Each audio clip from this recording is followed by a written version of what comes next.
We're up. We're live. Hi, everyone.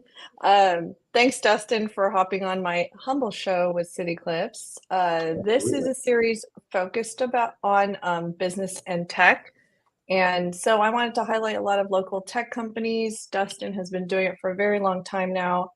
And so thanks for being on my show. Absolutely excited to talk.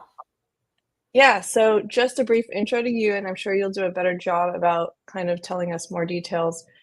So he's CEO and owner of 223 Agency, and he founded a lot of SaaS products along the way. And so I wanted to get an idea from your perspective of what it's been like to grow a tech company here in Tallahassee. And then, of course, you know Tallahassee well.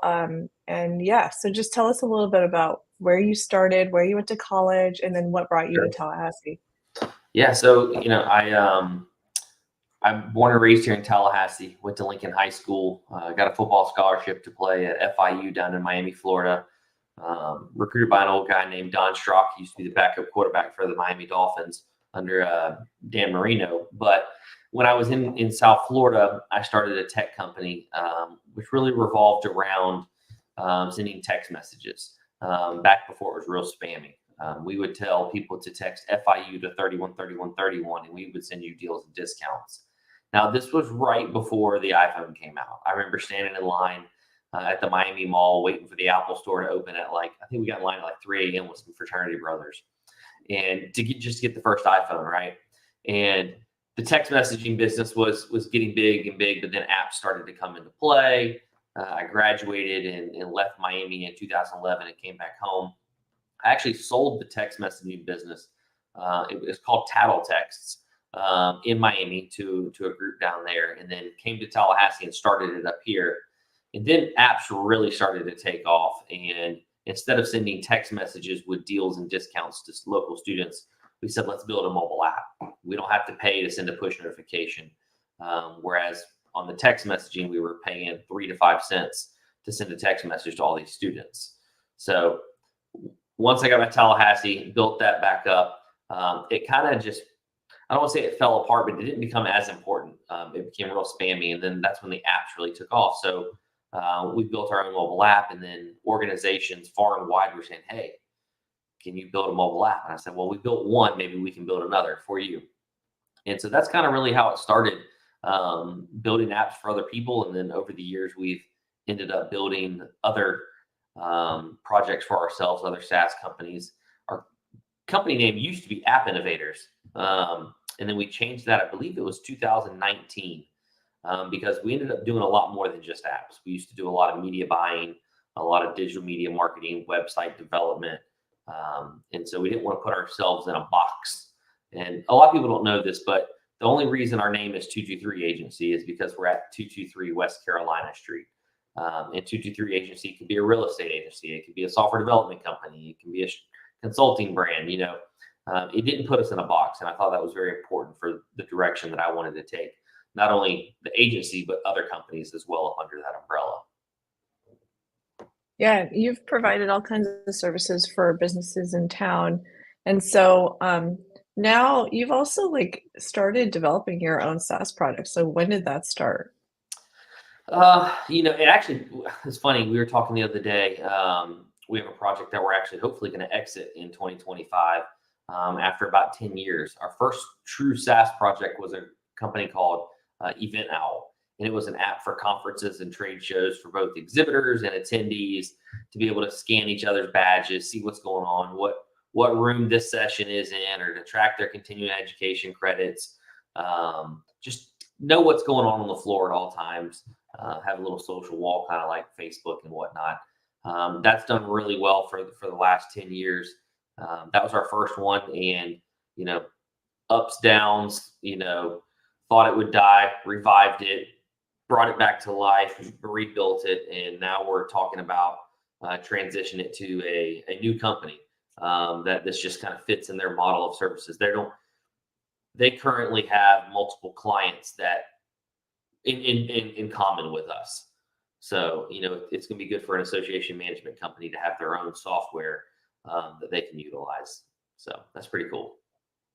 Yeah, that is cool, and it's not easy to grow a SaaS product, like, from the ground up, like, from scratch, and so you hear stories about all these startups raising tons of money and not even showing that they could be profitable.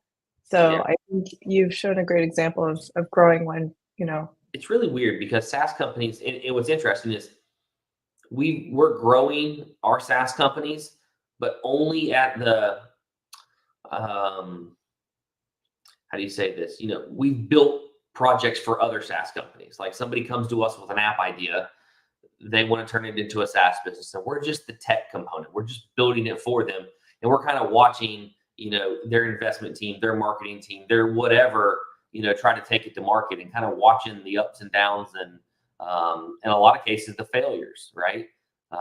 One thing we've learned is that you almost got to have 2 to 3 times the amount of the money it costs to build just to spend on marketing, advertising, getting that exposure. You could build $100,000 project and it's live in the app store, but how do you get people to download it? It's just such a competitive landscape. And if that value proposition of your app isn't just, glowing, um, it's not going to get the eyeballs. I mean, listen, I believe in unicorns. I just don't see them very often. It's one of those things. I'm not saying that it can't happen, but it's just a very rare scenario, and it becomes more and more rare as more and more companies and SaaS projects and apps get into the marketplace. So the attention to get on somebody's phone is incredibly hard. So, and that just costs money. You got to have a lot of money to acquire a customer. yeah, so what are you seeing now that clients are coming to you about and inquiring for now? I know AI is a trend, you know, It how is is a AI trend. impacting your SaaS in general? What's interesting is one of our companies that you're probably familiar with, Foodies Takeout and Delivery. It's a venture-backed company, and it's funded really well, and we've got 60 to 70 restaurants on it here locally, and restaurants all over the United States actually. But we have more restaurants in a per 10-mile radius in Tallahassee than we do anywhere else in the country. But we're starting to utilize AI on the data. How can we help restaurants grow their revenues using the data we have? We not only have customer names, we know where they live, we know what type of device they're ordering on, how often they order, what do they order. If somebody on average, let's say somebody over the last year has ordered 10 times, and their average order has 2 entrees and a kids meal in it, we can label them as a household, probably a married couple with a child, right? And we can market to them differently. And so versus somebody that, always orders one entree, or what if somebody always orders, an entree and a dessert? Maybe that piece of marketing needs to always tie into a dessert or an appetizer. What days of the week? Um, we're really going to start using AI here shortly in regards to using weather. People don't realize, but weather really affects all of us. It affects our moods. It affects our cravings. People who hunt and fish, they look at the weather religiously. What's the moon doing? What's the atmospheric pressure right now? Are the deer moving? Now, all these different, things that are going on around us, and they use that when they're hunting and fishing. Well, we are going to start looking at eating habits. Obviously, more people drink coffee when it gets colder. That's kind of a given. But and when it rains, more people order delivery or takeout. But how do we take that a step further and say, we know when your customer is looking for food? We know when we need to send them an email or a text message. And we're going to let data kind of look at all this data we have in the matrix and help us make some theories and test those out and see if they work. That's really cool. I know you've had success with, Foodies Takeout too, and just saving a lot of restaurants money versus them using an app that was built and based out of San Francisco, and then they get a good cut, right? So I think didn't you get recognized for being able to keep that money in Tallahassee, the tech Yeah, ecosystem here? we received a grant from the Office of Economic Vitality, which was part of the blueprint funds for economic competitiveness, and it really was to help us go after and get more restaurants quicker on board. What's unique about Foodies Takeout and Delivery is we don't charge the restaurant a penny. It's a completely free service to them. Unlike DoorDash and Grubhub and Uber Eats, they all take up to 20 to 30%. Plus they charge the customer a delivery fee or a service fee. We simply just charge the customer an extra dollar for every $25 they spend. So if you were to go to a restaurant and order on DoorDash, that restaurant's probably marking their prices up 30% because DoorDash is going to take 30%, right? So you're paying 30% of a marked up price, and then the restaurant gets their money, and then you still have to pay the service fee and the delivery fee. With us and all of our restaurants, our pricing on our website is the exact same pricing as if you were going to go sit down in a booth or at a table at that restaurant and order, plus $1. We're not trying to get rich off of a few restaurants. We're trying to help restaurants and make $1 per order through a lot of restaurants. But I mean, it's a lot of money. People don't realize Tallahassee probably spends. I think I looked online. It was. We're probably spending $5 to $7 million a month on online ordering for takeout and delivery on the major, marketplaces. Wow. Easy. That's really cool. And take 30% of that money and say, hey, that's going to California. That's going to New York. That's going to San Francisco, as a fee. That's just going out of our community. So the goal for Foodies is just to keep more money focused in the local economy for these restaurants, because they already operate on shoestring budgets. I don't know how they do it. I would never want to open up a restaurant. I'm glad there are people that love to do that. And if I can help them stay afloat, that's really the mission for Foodies.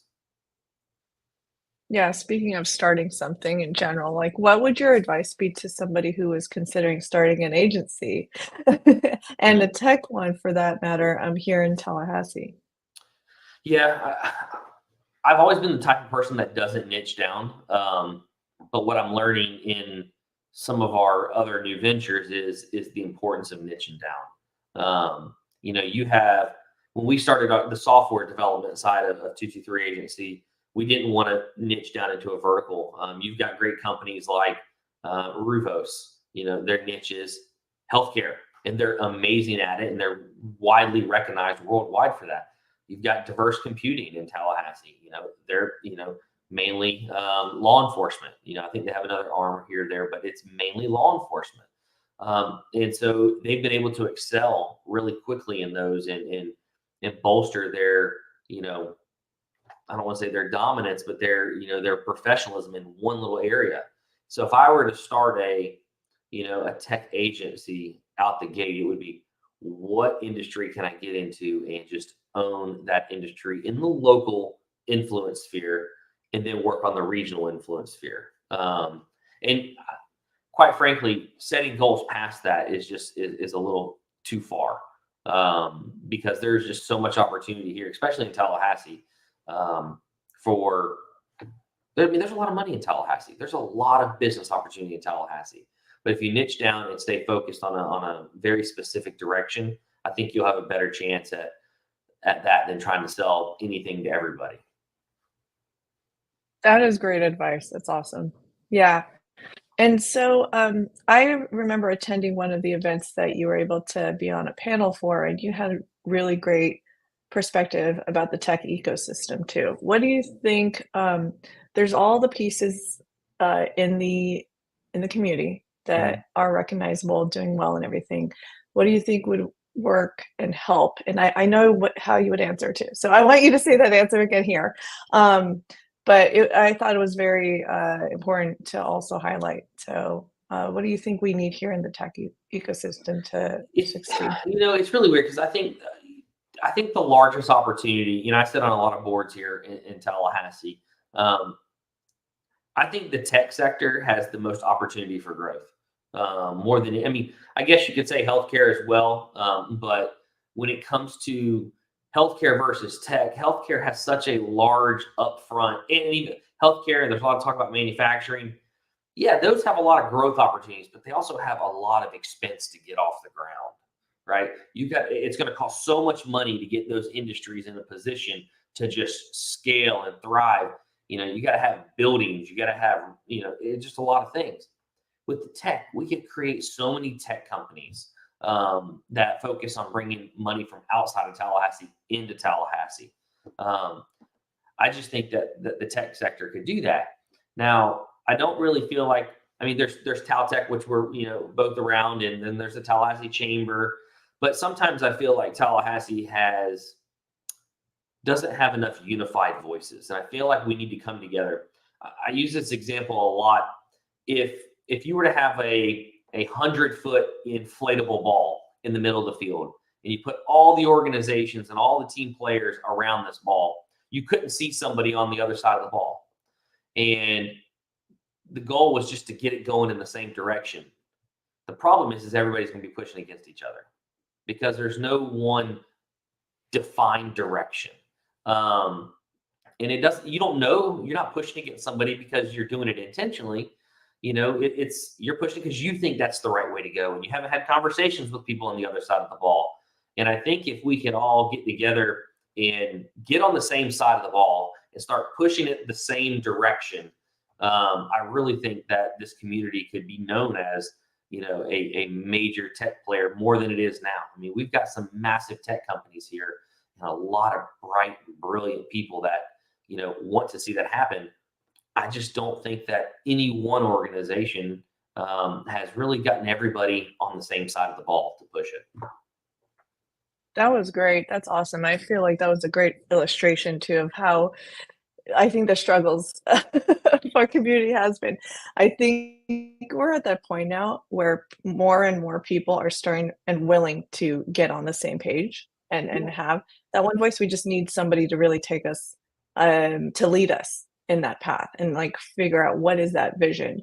So, yeah, no, thanks for being authentic about that. Is there anything It's that not just the tech sector, right? I mean, it's right, everything in Tallahassee. It's our local right. politics. It's all of our, unfortunately, it's all of our nonprofits. We have so many nonprofits, and there's so much overlap, and that creates infighting between who's getting grant dollars here and who's getting grant dollars there. Because I feel like there's so many people, that you may do 10 things over here. Well, 2 of those things are being done by this group and this group, and y'all are all fighting for the same money. It's true. And I'm hoping that whether it's local government, a different board, or maybe even our local chamber of commerce can really be that that guiding force to just bring people to one side or the other, whichever direction it may be, right? And it may not. We all may be pushing it one way, and then all of a sudden we realize, hey, the ball's not going to fit through that hole. Let's push it this direction and go there, but we do it together. Yeah. Um, is there anything you would like to say as far as insights on like fundraising locally too? Because I know Tallahassee's not really well known for having that kind of a VC environment or angel investment. Have you dabbled with that locally, or have you had to like travel for that? So we've been fully funded based with local people in Tallahassee, and there's more people looking to get into it. They just haven't. It's not kind of formalized as like a venture capital group. I'd like to do that. That's one of the things that I'd like to do in the next 5 years is kind of bring the people that I've been in contact, people that have invested in my companies, and say, hey, we can do something bigger. We can actually create this. Let's not wait for OEV to pass out grant money. Let's create our own economic drivers. I think, private can do so much more, so much faster than worrying about what the public can and can't do. There's a lot less red tape. And there's plenty of money. There's plenty of good people that want to get into this. But that also is not an organized, group yet. I'm hoping with some of the funds that I've received and people have invested into my multiple companies that I can show them, hey, this is what I can do with your money. This is what I've done with the money. These are the returns. This is what's going on. And, now let's go ahead and see if we can't do that on a larger scale, with other companies. Let people come to the table with their ideas and almost have a Shark Tank almost kind of idea, but not so public. But where do you go right now if you're trying to get funded? Where do you go if you're a startup and you're saying, hey, I got a great idea. I built a proof of concept. I don't even know how much money I need to raise. I don't even know the next step. Well, like, where do they go in this community? I mean, there's a couple places that people would tell you to go. I would tell you that, yeah, they're going to tell you to go there, but it's not going to get you probably where you need to be. And I don't know where that direction should be pointed. I just know that we don't have that infrastructure set up where it should be pointed. Yeah, and to be respectful of your time, because I know you're probably gonna have to run soon, and because of internet issues earlier, we lost some time to chat earlier, but I would love to, have a follow-up conversation about, like, how we can help people to figure out what that is, because with CityClips, we're gonna try to compile a list of angel investors, interested in the North Florida area.